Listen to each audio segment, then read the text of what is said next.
So when I was on vacation in Austria, I bought this flag.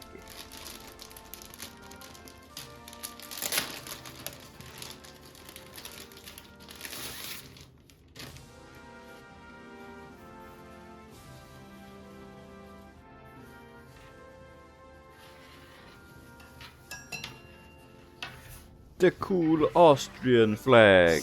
Now this is a Austrian flag with the coat of arms on it, and it is a tricolored flag with red, white and red. And the coat of arms is an eagle with one head, because the two-headed eagle is gone. And it holds hammer and sickle, which represent peasants and workers, not communism. And on the head there is a crown representing the bourgeoisie, the businessmen. And the chains on the eagle's legs represent them getting free from Nazi German occupation.